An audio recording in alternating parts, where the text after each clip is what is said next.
Love podcasts, hate nonsense. It's the PoliticsJOE podcast, ladies and gentlemen. Very demure. Very cultured. You little girl. That was the... Me? Yeah, well, that's the law, isn't it? The law is not that. Being demure makes you girly, I Right. think was what we decided, wasn't it? Yes. Yeah, The law, not the law. Yeah, got you. But, In Keir Starmer's Britain, I can be a little girl. yeah.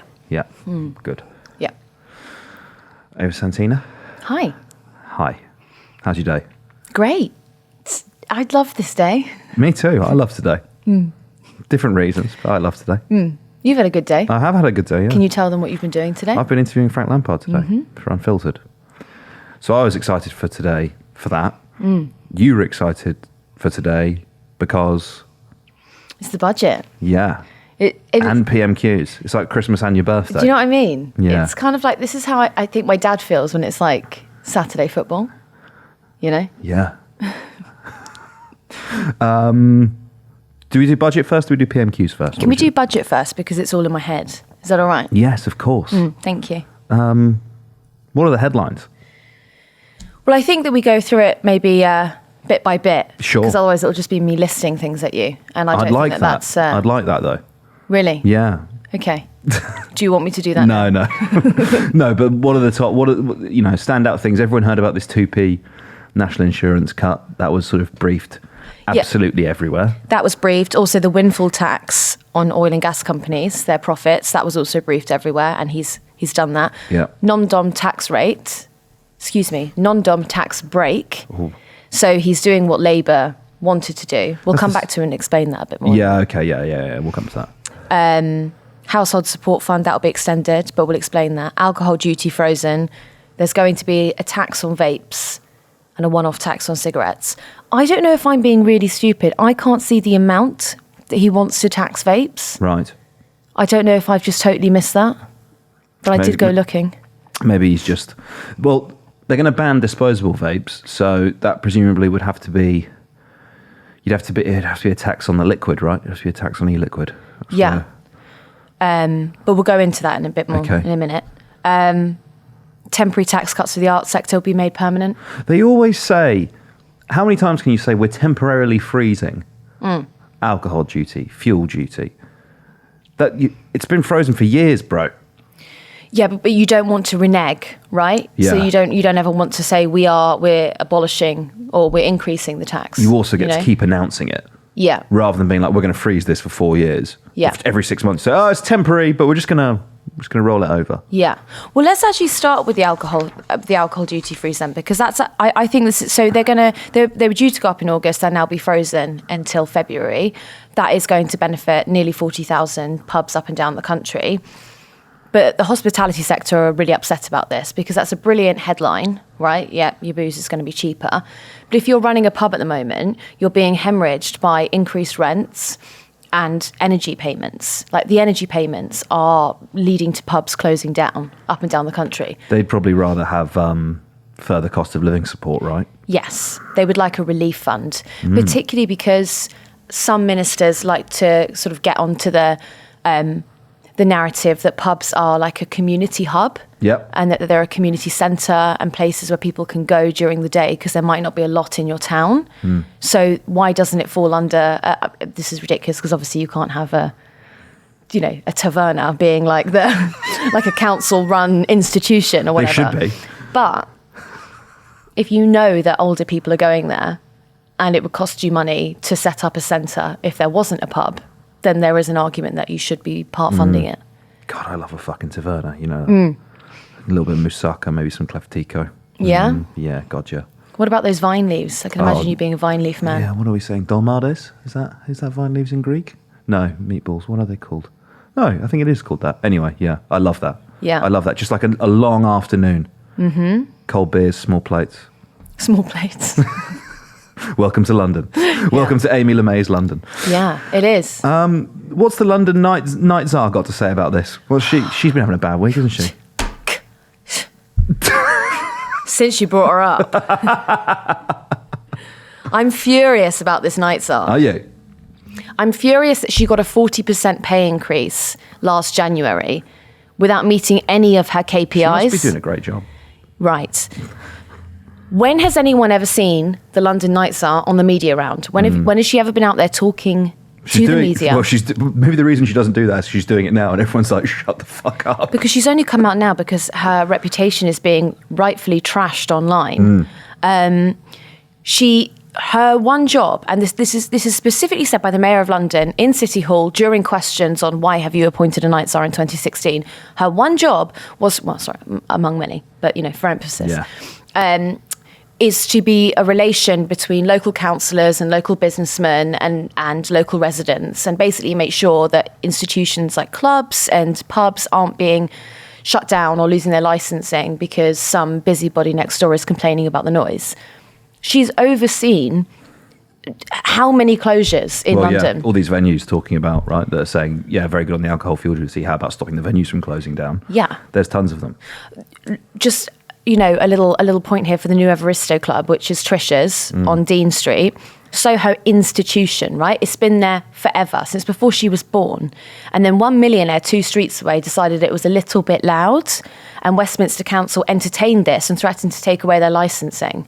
Now, big campaign happened, and it meant that the club didn't shut. Where the hell was she during all of this? I feel like the Night Czar, it would be a better appointment if they weren't a Radio 6 DJ. And don't get me wrong, I like her show. I'm a bit of a Radio 6 guy, as it would happen. Surprises me. Because you are a wanker. That's the wrong appointment. They need like some fucking licensing nerd. They need like a council, an absolute weapon. Do you know what I mean? A proper. You almost want to take. It's kind of like, I don't know, like Anakin, like in Star Wars, right? You want the guy who was once on their side, but now you fucking weaponize them, and then you're turning this guy who's rejected pub after pub, club after club. He shut their licenses down. You've turned him to the dark side. You've given him half a gram, and he's gonna get these clubs back open. He's saying, "Fuck you, Westminster Council. I'm sorting it out." Yeah. Amy LeMay, I feel, is like the wrong appointment. I don't know. Even on a more practical basis, what she should be doing when she comes in every single morning is she should have every single licensing disagreement that is going on in the capital on her desk, and she should be asking her advisors, what's happening with this? Should I go and speak to the local council? Let me go and talk to the landlord. Let me go there at 10 o'clock at night and actually see if it is unreasonable levels of noise. That's probably a good go-between, right? Between the Labour mayor and the Labour-run councils. You kind of see that would be the thing to do. She even had the audacity to reply to an independent article and say that it was a total lie that she only works 2.5 days a week. Now, Amy LeMay, I looked up your job spec, okay? I looked it up. And you only do work 2.5 days a week. This poor woman, if you work extra days, fine, good for you, that's fantastic. Yeah. But that isn't your job spec, so don't call the Independent a liar. Yeah. Well, she's come out fighting, and it's backfired. Increasingly, I think of sort of our entire national culture, right, is previously you would have said that like London was quite homogenous, was kind of the place where the big acts would go, where the heart of culture is. And increasingly it feels like London is basically just this space where it's like it just serves an economic purpose. Do you know what I mean? It's like a WeWork. Like people just come here to work and then leave. It's like, oh yeah, well you can have pubs until 10 because you'll want a pint after work. But if no, don't go out until 3 because you won't. There'll be some productivity losses the next day. You know what I'm saying?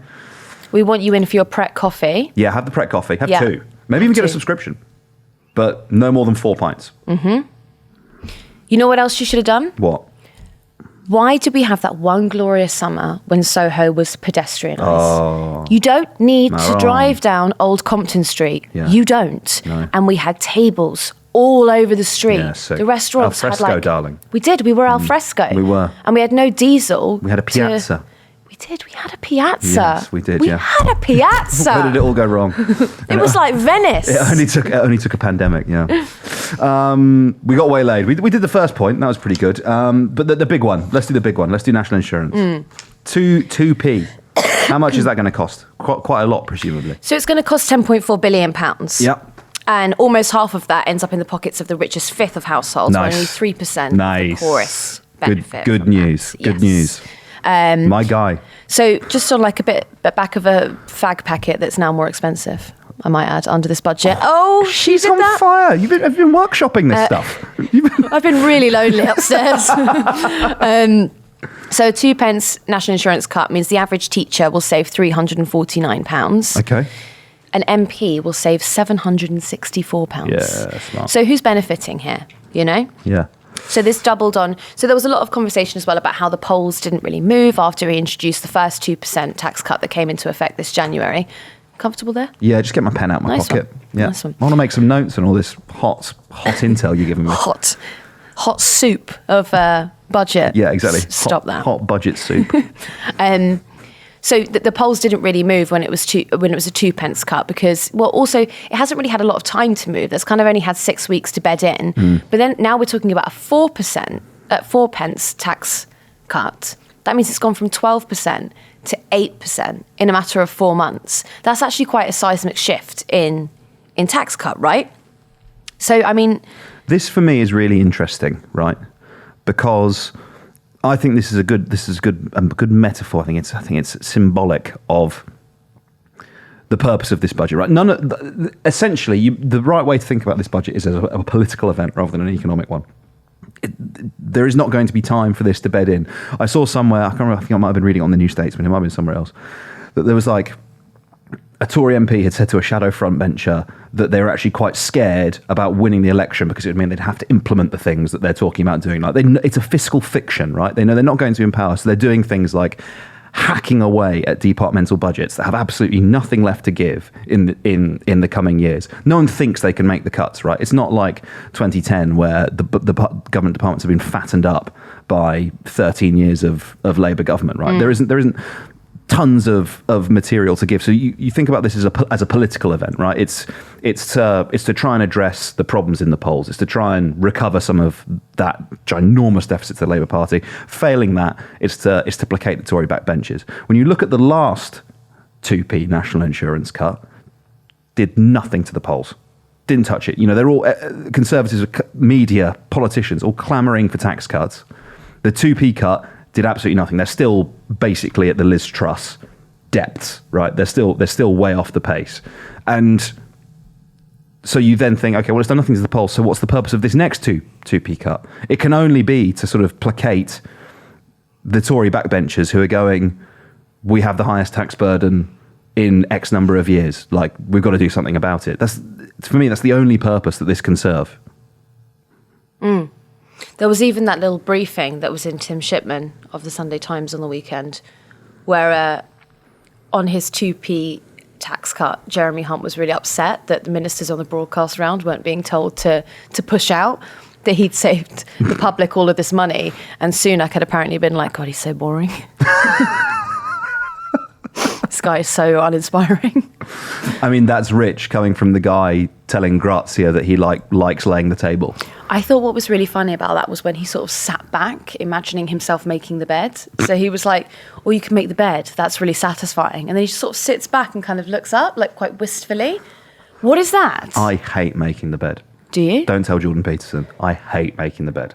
No, because Jordan Peterson would be all right with that because he's talking to young single men, right? Get up and make the bed. Yeah. You did the ultimate man thing. Yes. You went out. You got a woman to do it for you. Yes, exactly. Yeah. Invisible labour. Yeah. Yeah. Sort that out, will you? So it's like, who's making Ollie Dugmore's bed? Yeah. Yeah, hopefully Jordan Peterson. Where are we going with that? Yeah, what do you think was... Do you think the reason that he and his wife looked so out of their depth was because they have staff that do those things for them, so they can't actually talk about laying the table and making the bed? Or do you think it's because they actually just have no discernible personality whatsoever and they come across as freaks because they are part of the international leisure class and therefore are freaks? I think, not to speculate too wildly on their personal relationship, but they look like they just had an argument. Do you know what I mean? Like, they look like they just had a bit of tension and then had to sit down and do this Grazia thing where they're being asked to, like, show that they love each other. Because she's looking at him with, like, this...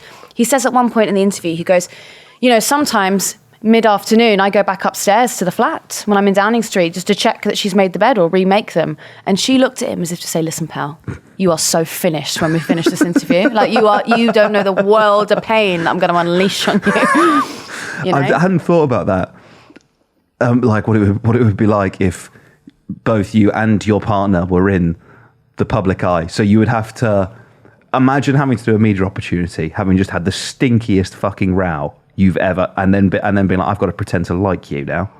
Well, I can actually give you an amazing example of that. Please. There's a singer called Halsey. Yes. I can't remember the name of her partner. Laura, do you know the name of her partner? No. Anyway, so there's this like, they go on Good Morning America and they have to sing this song about like how it's just you and I and like, you know, till I die, we're going to be together or whatever.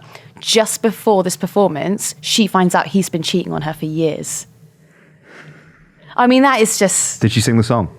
Yeah, she did. And like all the way through it as well. We should even put a clip in it so like people can see it. It is so funny.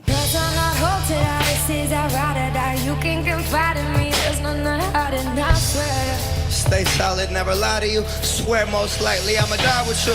He's like trying to like perform with her, right? To try and like hug her like performatively or whatever. And she's looking at him like, you are going to get it, pal. Like, no way. Don't touch me. That's rough. Fuck, imagine having to do that. Yeah. Right, back to the budget. I think we're doing quite well.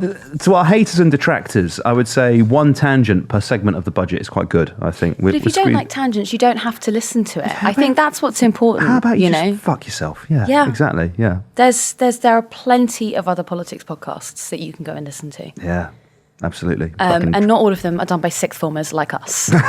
So... No, they're fucking done by dry lunches, yeah. Every time they say like... Well, it's just like a bunch of sixth formers in the common room. I'm like, yes, I look very young. I look fantastic. Where are we up to? Have we done? We've done the impact of the national insurance cut for workers. Have we ticked that off? Well, sorry. Also, I don't have a smoker's cough. This is me having a cold last week and then just having the remnants of it. I think. Oh, is that where I got my fucking cold from? I think I got it from Sean. And he's like laid low. He's been... No, he was really sick all last week. Yeah, I'm saying he's been struck down by it. Yeah, he has been, yeah. It's fucked him up. Yeah. Well, thanks for that, both of you. Anytime. So, what was... Okay, so then on to public spending, right? Okay. So, public spending, it was projected or it was widely reported that he was going to cut public spending by 0.2% projection-wise. And he announced that there'd be no cuts... And what I didn't understand, this was actually really bad comms on his part. He said that he was going to, he was introducing a package to improve NHS productivity with a £3.4 billion investment, yeah? He didn't put that into his public spending increase. So he just said public spending is going to stay the same. So either that's just bad comms or that means money is being reallocated from another department to afford this new productivity streamlining allocation. Yeah, I find this point about whether or not there are going to be cuts or not. It's like, again, it's kind of a fiscal fiction, right? Like if you look at the projections, if they were elected and they did actually implement what they're saying they're going to implement, I made a note of this. The per capita day-to-day budgets will be cut by 17% in real terms. Quite a lot, though. Yeah, it is quite a lot. It is quite a lot. Okay, well, I don't want to steal your talking point from you, but this would be a kind of classic moment for Rachel Reeves to go, but the Reagan question, right? Because for all of these announcements, right, about public spending or national insurance or fuel duty or alcohol duty, there is a simple, inescapable fact, which is that average real wages are still below what they were in 2008. And so no matter what he says here, Keir Starmer and Rachel Reeves' riposte is simple. Are people feeling better off? Exactly. Answer, fuck no. Yeah. And then we go and snog Gorbachev or something. Oh my God. Would you rather kiss Reagan or Gorbachev? What about mystery third question? Third. Sure. Who? Thatcher. Harold Wilson. Right. Yeah. Reagan. No, because I don't think when you're choosing like when you're choosing someone you want to snog from history, you don't choose someone like you align with, right? You're like, oh, this has got to be a hateful Are you suggesting I align with Reagan? No, that's why you'd want to kiss him, because you don't align. You're suggesting I'd hate fuck Reagan? Yeah. Right. But I didn't want to say those words, so I'm glad you did. Sure. So I was thinking, like, I wouldn't want to kiss Harold Wilson. Yeah. Okay, big Wilsonite. Yeah, I'd want to, like, you know, I don't know. Okay, I've got to be careful here. I think Gorby's a bit of a weapon. I think he's a kisser. Do you reckon? Yeah, no, I think he's biting the lip. Biting the lip? Yeah, I think so, yeah. Don't ever talk to me again. Don't ever talk to me again. So, on that point about the NHS, about the £3.4 billion investment, and so this was part of him streamlining, right? And this is part of him making public services more productive. This has really upset the NEU. What the National Education Union are talking about, and this specifically Daniel Kebede here, who I'm going to be quoting, he's saying teachers work the most unpaid hours of any profession and have seen a 25% pay cut in real terms since 2010. With his productivity plan for public services, the Chancellor also wants schools to do more with less. Now, that's the really important bit.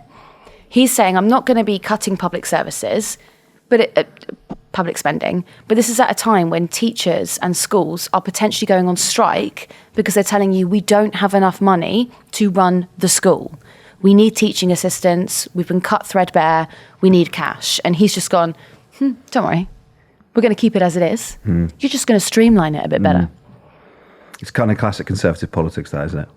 It's the moment that we're in now. It's just, we'll just be more productive. We'll cut the budget a little bit. You'll deliver the same thing. You know what wasn't very productive? Jeremy.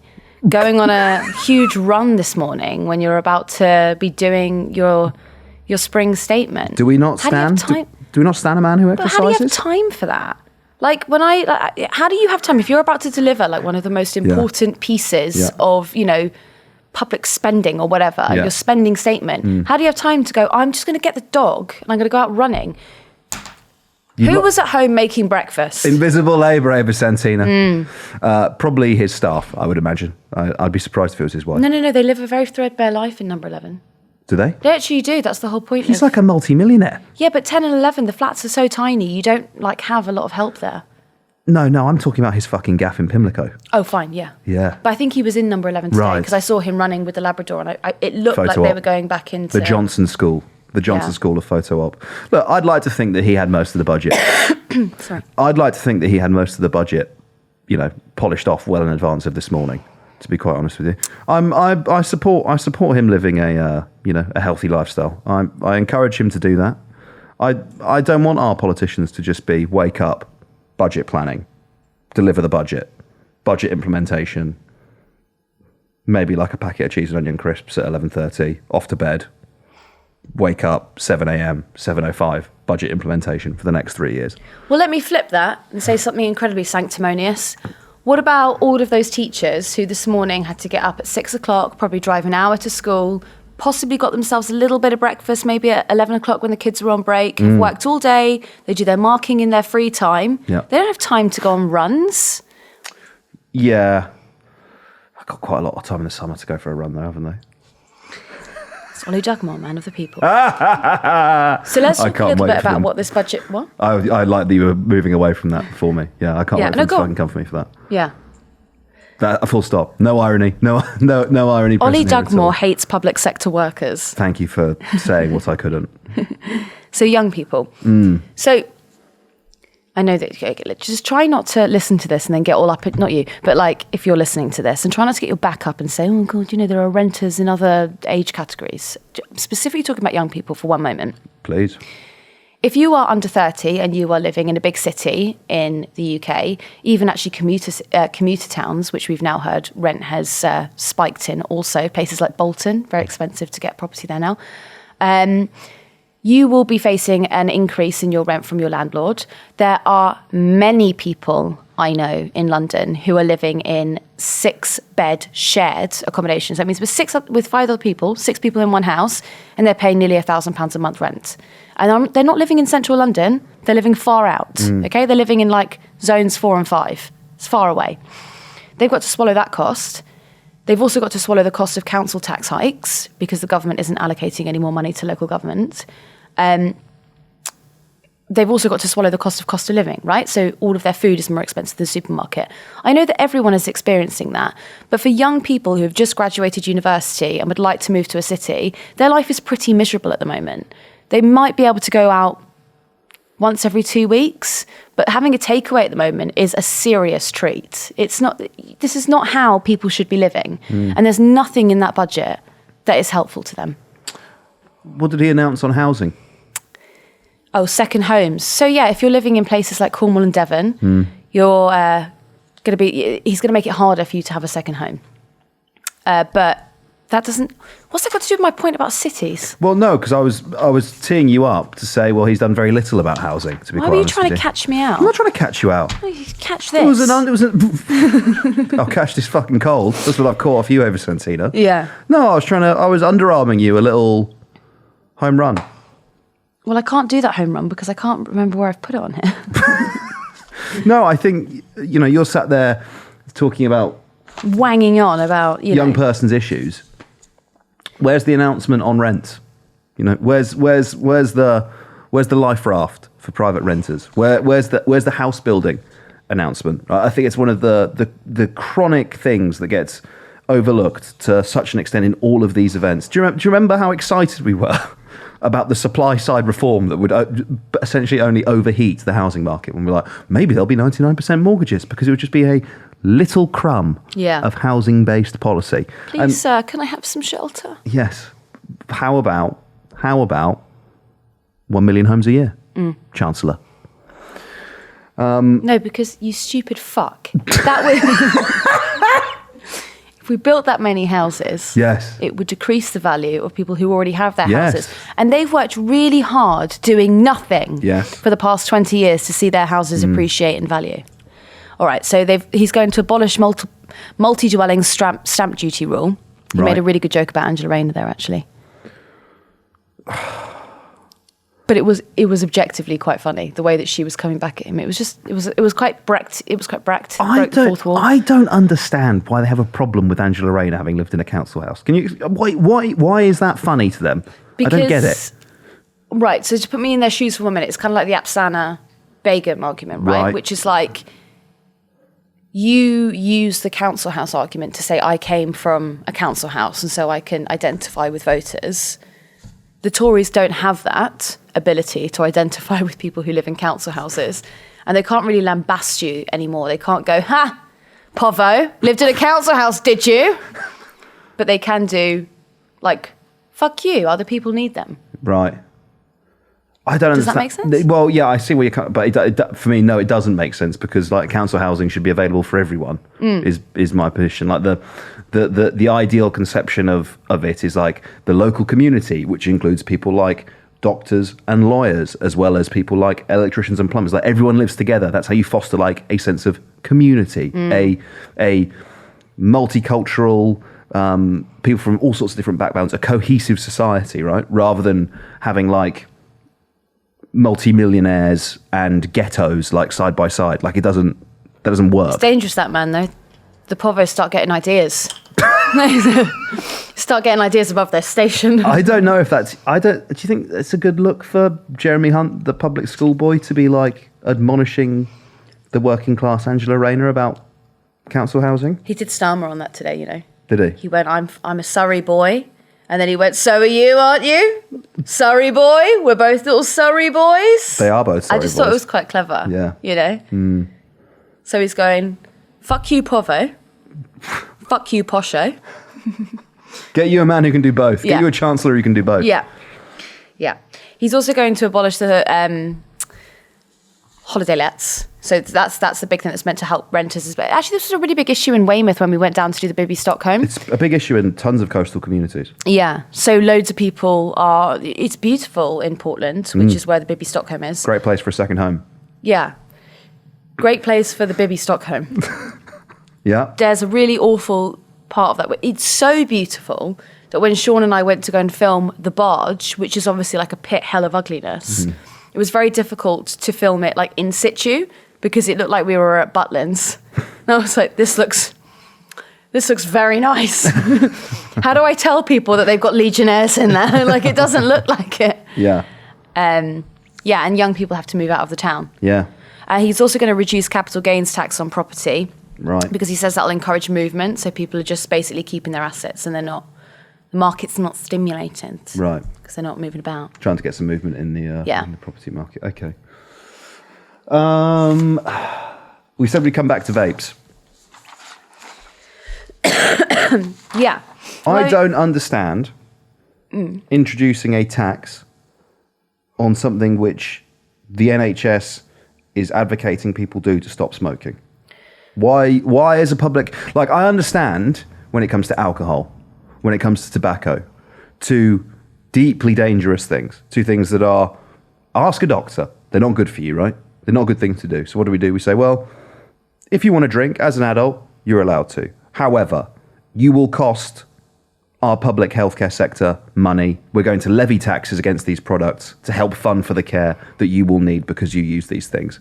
They also work on an effective level to dissuade people from smashing 8 pints every night or smoking a 20 deck a day, right? Like it's deliberate public policy. And I think actually in terms of smoking, one of the most successful public policy interventions that the government has made, that whilst you still allow people to do it, you make it expensive enough that people can't be just relentlessly chain smoking like a French author or whatever. But who did that hurt the most? And that hurt Gen Z, right? That was a big attack on hedonism. Right. Because they've been priced out of like being able to be 19, 20, go and have 4 pints, smoke a packet of cigarettes, maybe meet the love of your life, or maybe have sex in a gutter. Not anecdotal. You definitely will meet the love of your life because the 20 deck and the 4 pints are the love of your life. But you're right. Like if that costs 50 quid now in London to do what you've just described. I have recently been paying more than £7 for a beer in some places. You go to the right places, you can pay less than a fiver. Yeah. But nonetheless, let's just take £7 as the figure. 28 quid. Certain news agents, you'll pay £18 for a 20 deck. Well, you're at 46 quid. Yeah. You can't be buying drinks for someone either. Like you have to be sure that you fancy someone because a guy's not going to come up to you now. It's such an investment. Yeah, it's an investment.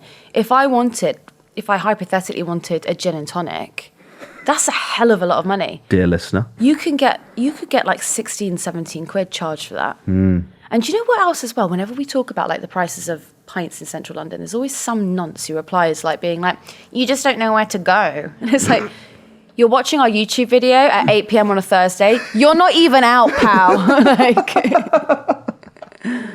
No, look, there are good spots, right, where you can pay under a fiver, but it's not everywhere by any means.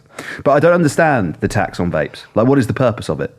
Is it just to accrue revenue? I don't think we should be dissuading people from vaping, particularly not within the context, and we've kind of had the conversation already about disposable vapes, but let's just say they're banned, right? Let's say disposable vapes are off the table. You're talking about taxing people from using e-liquid and refillable vapes. So they're not throwing away like a battery a day in their Lost Mary. They're topping up their little boy with little pipette. Why do you want to dissuade people from doing that? Well, they want to price children out of being able to buy them, right? How about just enforcing the fucking trading standards that say you should be 18 to buy this thing? Stop being so fucking sensible, all right, pal? All right? Rein that in. Sorry. Some people, I do know someone who makes vape juice for himself. They make it for themselves? Yeah. From scratch? In a big pot. What, as in they like cook it up? You kind of like Walter White? You kind of buy like you buy like a selection of certain ingredients off Amazon that make up the vape juice, and you can buy them a lot cheaper in bulk separately. Yeah. And then you basically boil them together. They crushed. It was a hangover from the EU. We were Brexiting, but the legislation was already being introduced. You used to be able to buy e-liquid in like 100 ml quantities or bigger, so it was cheaper. The EU introduced like maximum 10 ml size, so tons of smaller producers got wiped out basically because the packaging costs became so excessive for them that they couldn't make the bottom line work. But why would they do that? Can you actually explain the rationale of that? Because I get it with like limiting the amount of paracetamol that you can buy in a packet, but presumably people weren't buying 100 millilitres of vape juice to drink it. You know what I mean? Depends what you're into, man. Yeah. People sniff bath salts and shit. What's wrong with that? Just a good Thursday night. Not having 4 pints and buying a 20 deck, am I? Where do we go from here? Election speculation? Question mark? There was one more thing I wanted to talk about. Oh, okay, go on. I wanted to talk a little bit about short-termism. Right. Particularly, so he announced an extension to the Household Support Fund. And that is if you are, you need help with basic necessities, basically like access to food banks and things like that. And he extended this, but for 6 months. And then the Trussell Trust are obviously quite upset about it because they're like, but you said you were going to do it for 2 years and you've only done it for 6 months. Probably goes back to what you were saying earlier, which is that if you only temporarily extend it for a couple of months at a time, you can keep announcing it as if it's a new policy, right? Mm. Yeah.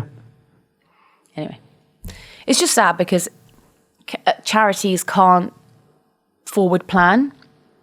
So if you've got this scheme in place, they can go, right, we need to allocate X amount of food parcels every single week, and we need to make sure that we're doing this, this, and this. If you don't give them the security of a couple of years, then they can't keep planning. Totally. No, I agree with you. Right, okay. There was a line in this thing saying that there won't now be a spending review before the next election. It's not on the thing. I saw it myself when I was doing my research. Say that again. There is a line in one of the documents published by the government saying that there will not now be a spending review before the next election. Right. Which I think partly serves the government because there's not going to be a fiscal event where they're like, you can't do any of this. It's not happening. Sorry. But it also is probably a kind of indication that there probably isn't going to be an election in January because the spending review is in the autumn. Mm-hmm. We're probably looking at November. Do you think that this means there is an election in May? Like, if you were looking at this just solely from a when will the election be perspective, what's your reading? Well, I've never thought that there would be an election in May. Just to be clear, I've actually never thought that. But when I never think things, they normally happen. So take from that what you will. I just thought it was. Every time that he was talking about like the alcohol duty freeze, or he was talking about fuel duty freeze, he was talking about what effect that would have on inflation, right? So he was saying that like fuel duty coming down, keeping that 5p cut, headline inflation will shrink by 0.2% in 24-25. He knows he has to get inflation at 2% to meet the Bank of England guidelines before he calls an election. Otherwise, he hasn't met any of his pledges. Yep. And he knows that he won't have any body like the OBR or Bank of England again. He won't have any of them on his side, right? So that to me was like election is in the forefront of his mind. But then he said this little throwaway line, in the next spending review, the Treasury will do things differently. In the next spending review. So he's either so delulu that he thinks that they're getting in again, or he is planning for an autumn spending review before an election. Yeah, I think that I saw a line that said it's not.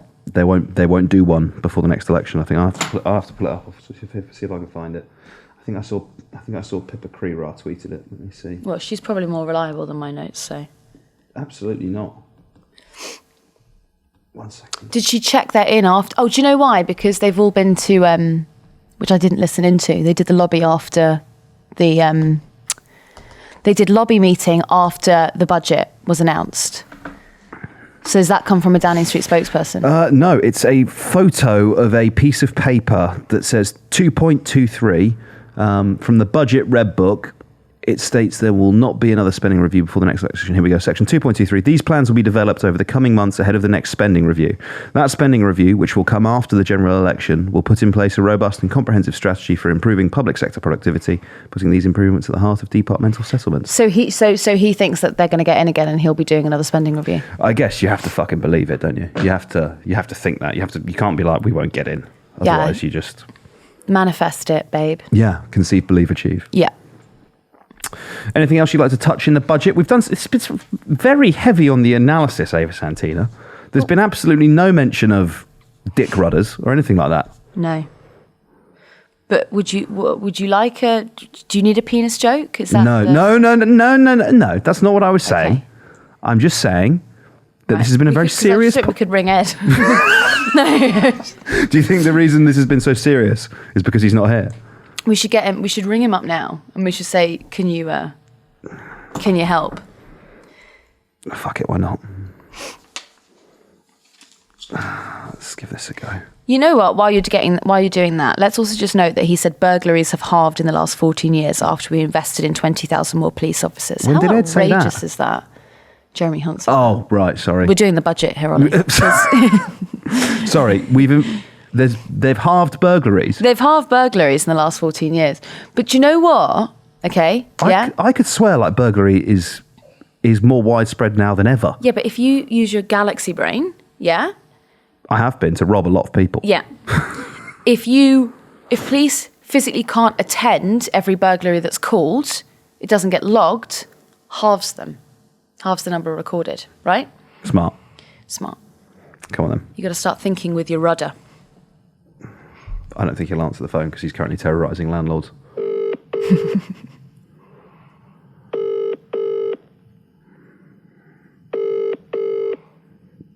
It's pathetic. He'll be working, unlike us. Yeah, he'll be working to lose another SD card. Am I right, ladies? No. Welcome to the O2.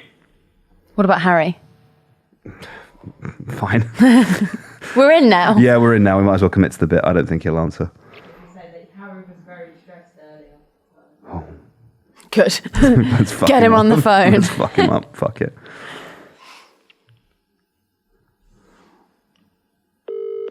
Ask him about his frosted tips.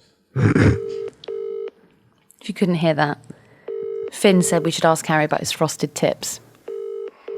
He won't answer either. He's gone full Justin Timberlake in the Crimea River video. Let's see if they come back.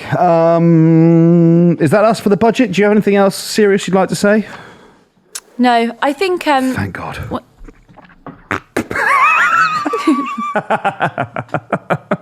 Fucking got you.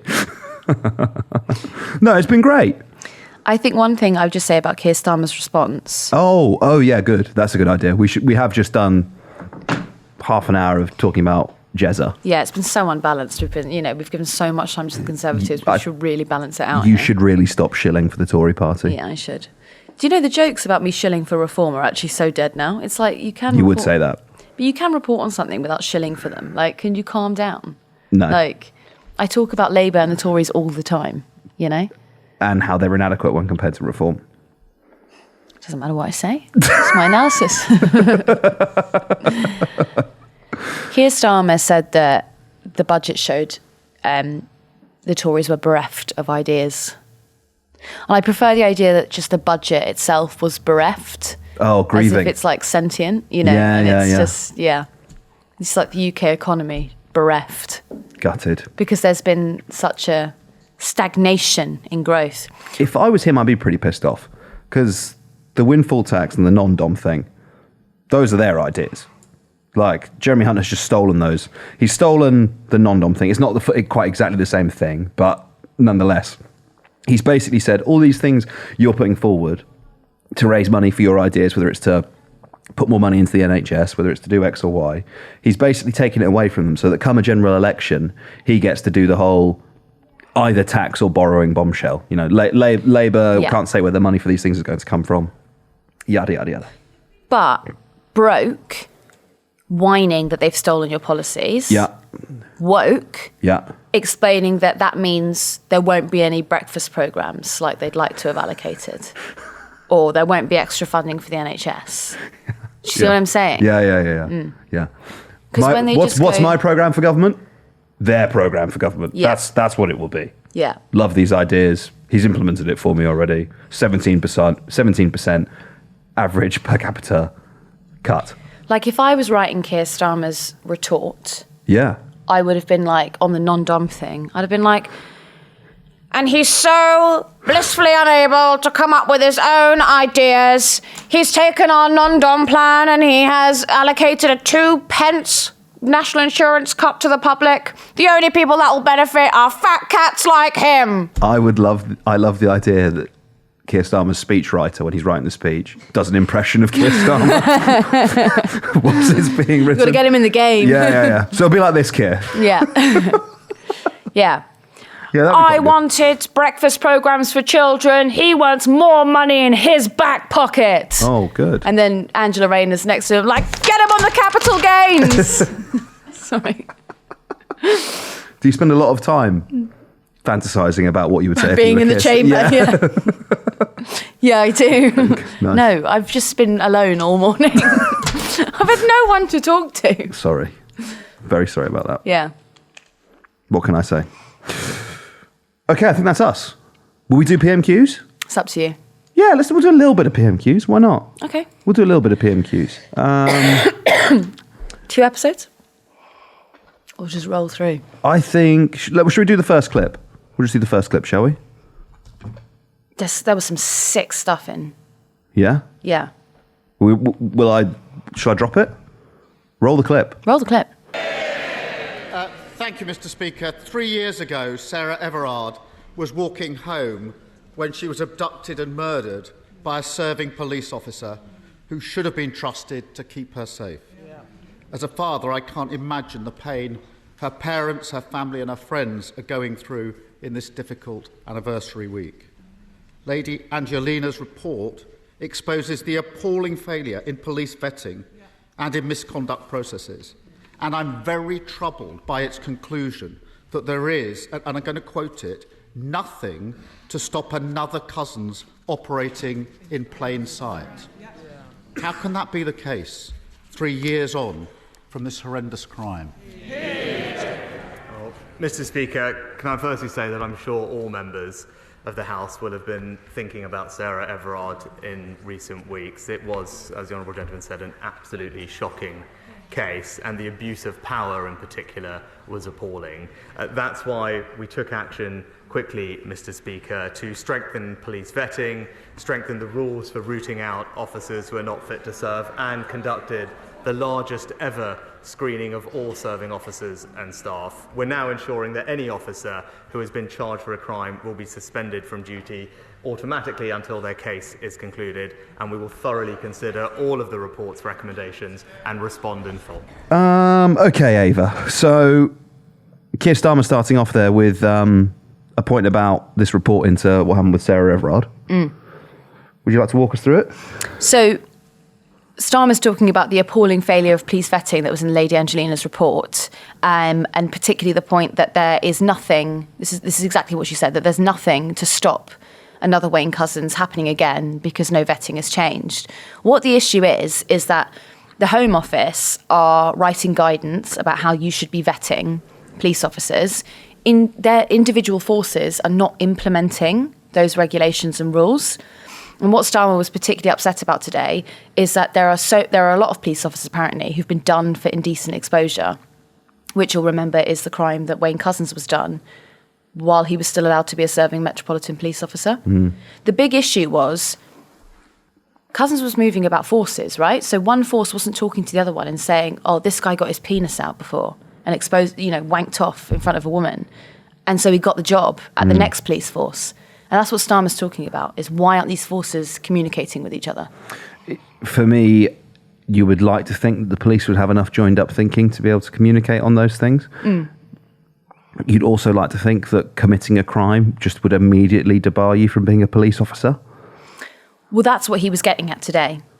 And there's a harrowing moment in the Sarah Everard documentary that went out yesterday, which is that the detective is realising when she sent the police officers down to Kent to go and arrest him, she's realising when they're on their way that he is actually a serving Met police officer. She's working in Kent. She doesn't realise he's serving until they're about to knock on the door. I mean, that's wild, isn't it? What channel is that on the doc? I haven't BBC. seen that. Any good?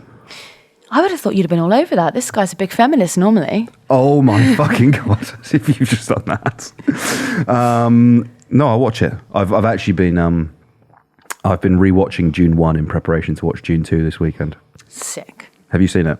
No. I thought you were a feminist. Is June a feminist? The entire thing is a feminist allegory, yeah? Is it? No. No, it's like Star Wars. In fact, I think Star Wars might be a rip-off of it. then I'll be all over that, won't I? Yeah. All over that. Good doc, though? Well, I mean, what makes a good doc? Insight. Compelling narrative. Yeah, it's cinematography. pretty horrible content, isn't it? Yeah, I mean, like, I guess when I ask you if it's a good documentary, I'm not asking you to endorse the crimes of Wayne Couzens. Oh, then it was.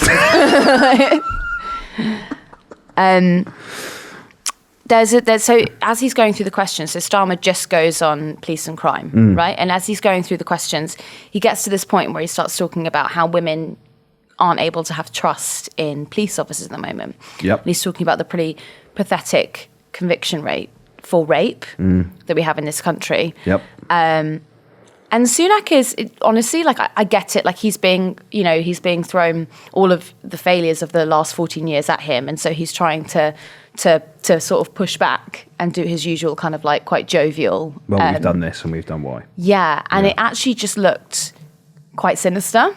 Right. Because he was sort of saying things like, well, we've done this up by a third and we've done this and it's fantastic. And it's like, yeah, 3% of rapes lead to a conviction. So could you try and rein it in? And there was this really creepy bit where Starmer said, when will the Prime Minister make time for banning MPs from Parliament who face allegations of sex offences?